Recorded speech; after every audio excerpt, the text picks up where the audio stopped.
Hi there. Funny seeing you here. Uh, what time is it? What day is it?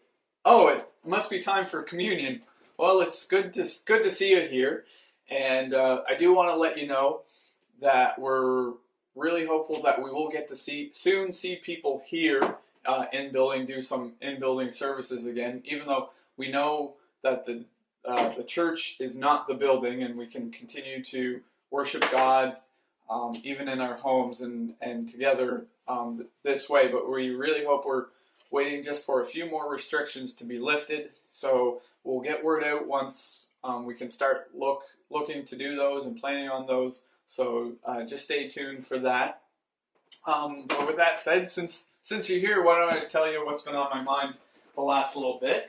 I've been thinking about a few years ago when me and Katie had just first moved into one of our apartments, and my father-in-law was over for a visit, and I was kind of complaining about how the washer and the dryer were on a floor below our apartment, and it was all the way across the building, and so and we also had to share it with the other residents, so you kind of had to be timely about it, and so it was kind of I was complaining about it, really hoping I was going to get some sympathy on it, like, oh yeah, that's inconvenient, that's a pain, but instead, what he did was he told me about how he could remember when his mother got her wringer washer, which is one of those old school washers where you have to wring out the extra water from the clothes yourself, and you kind of have to be careful and watch your fingers and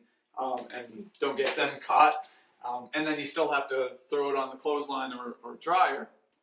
And it was kind of like, you kind of have it good kind of thing. And kind of made me a little ashamed or embarrassed to be complaining about such a minor thing.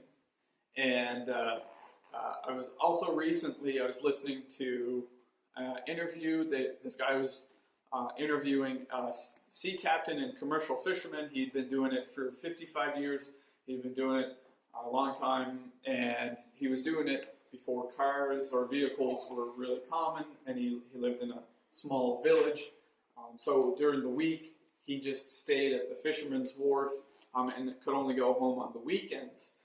He also, it was back when they really didn't have powerful boat engines, so his boat only had a 5 horsepower engine on it, and he didn't have any kind of fancy motor to pull up the traps for him. So he had to pull the traps, 700 lobster traps, up by hand himself. And just like listening, and there was more to his story. It was just like, wow, like all these just the daily hardships and struggles that him and his family had to just deal with, but that was everyday life for them. And the last thing was my dishwasher, because I grew up without a dishwasher for most of my life. I did dishes by hand, and so we moved into our house and we have a dishwasher, and it's great. You can just put the dishes in there, and it takes care of it, and you really don't have to worry about it, and that's something I've almost become accustomed to really quickly, and so the whole idea is sometimes you have to take time to listen to people who've come before, the things that they've had to deal with just in daily hardships and struggles, and sometimes you got to remember what people have had to deal with before, or even remember what you used to have to deal with yourself, and kind of take the time to remember and appreciate. And because when we don't do that, when we don't take time to remember, that's kind of when we become ungrateful and unappreciative of what we have and what's been given to us, the things that we don't have to fight for or win ourselves. And kind of in that same line, the Old Testament, a lot of it is kind of, a lot of their struggles, the people of Israel, are because they don't remember, they forget. Like in Exodus, the the people of Israel have barely left Egypt, and they're on their way to the Holy Land, and they're complaining. They're already complaining about the food they have to eat and water and stuff. Like some of them are actually like, oh, I wish we could go back to Egypt, because remember they had food there, and they're like, it's like, really? And in Deuteronomy, there several times God reminds them, remember, do not forget me. Do not forget that I have rescued you from Egypt. I've rescued you from slavery. Um, and like, remember my commandments. The whole book of Judges deals with Israel forgetting time and time again, and it keeps saying over and over again. And then Israel did evil in the sight of the Lord because they turned away from Him. They forgot what He did for them. They forgot their covenant to Him. The same kind of deal with a lot of the kings of Israel and Judah. They forgot about God, and the same that's what a lot of the prophets of the Old Testament were about. They were reminding them of the one true God, of the God that they were in a covenant with and in. And so when we're talking about communion, a big portion of it is about remembrance. It's about taking time to remember what has been accomplished for us, not both so we don't have to do it ourselves, and also because we can't do it ourselves. And when we don't take time to remember that, sometimes we can become ungrateful and unappreciative of God and our salvation and our righteousness in it.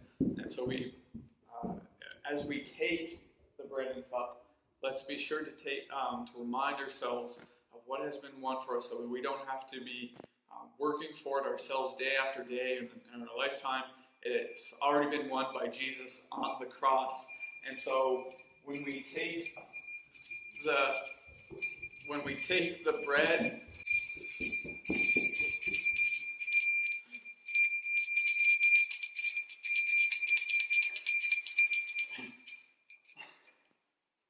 hi Phoebe. Hi. So when we take the bread, we're reminding ourselves of Jesus' body that was broken and pierced on the cross, of Him being nailed to the cross. On the night He was betrayed, Jesus took bread and He broke it and He gave it to His disciples, saying, "This is my body broken for you. Eat this in remembrance of me."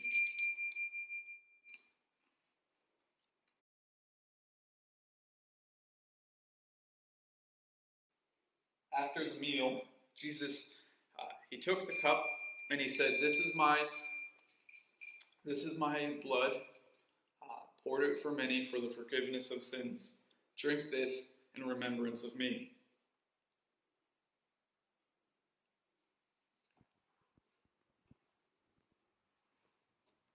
Let's pray. Dear Father in heaven, we praise you for your wisdom, you and your character, as you don't forget things, and you are faithful, and we confess that as humans we are terrible. We have terrible memories. We just don't, and we can fall into being ungrateful so easily.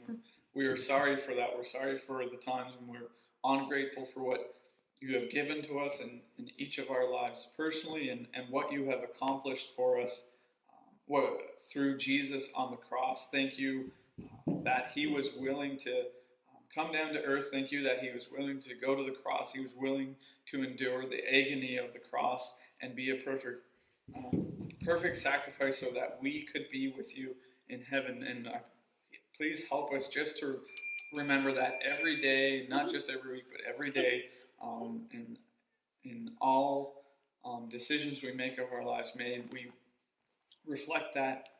We just thank you, and we praise you in Jesus Christ's name. Amen.